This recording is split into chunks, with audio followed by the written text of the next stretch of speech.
Coucou les beautiful, j'espère que vous allez bien. Pour cette petite vidéo d'été, je voulais voir avec vous les différences entre certains produits de base en cosmétiques naturels. Et si ce type de vidéo vous plaît, on en fera peut-être une série.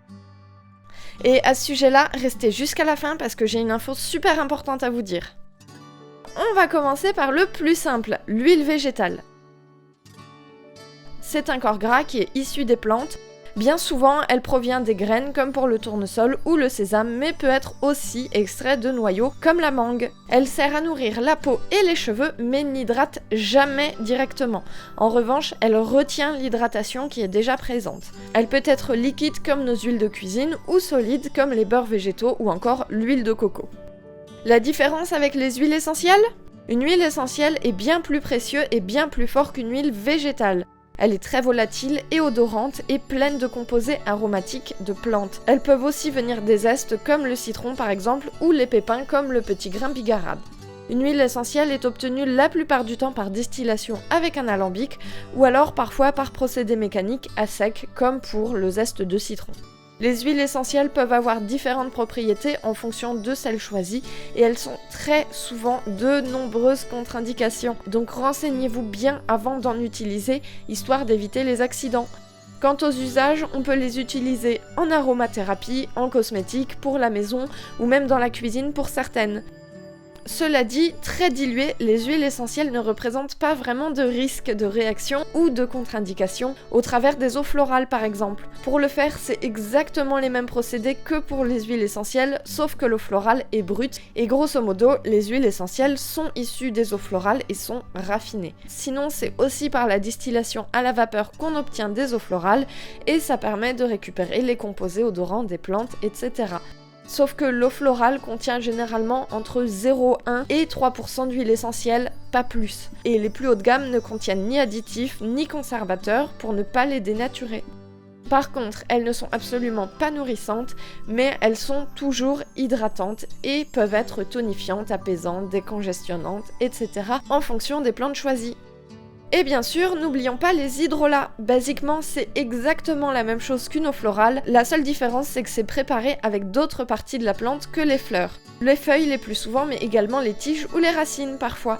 Les effets sont exactement les mêmes, c'est hydratant pour la peau et pour les cheveux bien entendu, plus les effets additionnels selon les plantes, rafraîchissantes pour la menthe, tonifiantes, éclaircissantes, etc. Tout comme les eaux florales, les hydrolats se conservent mieux au frigo et les meilleurs sont bio, sans additifs, sans conservateurs, etc. Décoction et infusion à présent. Il y a souvent une confusion entre les deux. Une infusion, c'est ce que l'on fait quand on prépare une tasse de thé, c'est-à-dire on laisse une plante, le plus souvent sèche, mais on peut utiliser des plantes fraîches, se déployer dans de l'eau chaude.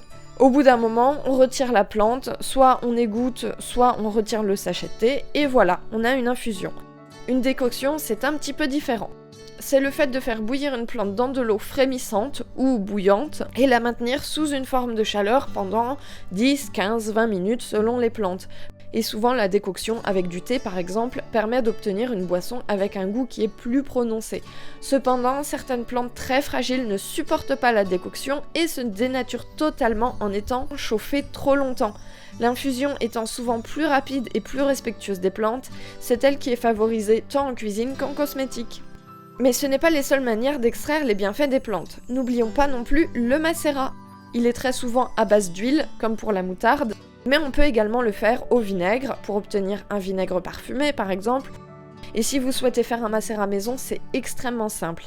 On va partir d'une base d'huile par exemple pour faire de l'huile de moutarde. Donc pour ça, vous devez partir de farine de moutarde sèche que vous versez dans un bocal.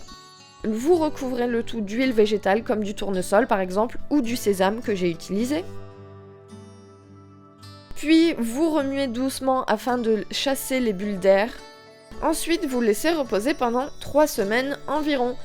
Récipient fermé, sans soleil direct, etc. Et voilà, vous n'aurez plus qu'à tout filtrer et vous aurez un macérat prêt à l'emploi pour faire pousser les cheveux. Voilà, j'espère de tout cœur que ces petites infos pourront vous aider à bien cerner la différence entre tous ces produits qui peuvent parfois être assez similaires.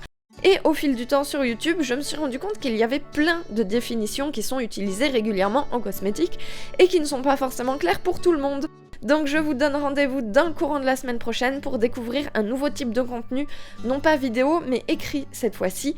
Normalement ça vous aidera à y voir plus clair en toute simplicité. Donc on se retrouve soit sur Instagram si vous souhaitez être tenu au courant, ou alors directement sur le site aliceboucher.fr. À très vite dans la prochaine vidéo et prenez soin de vous.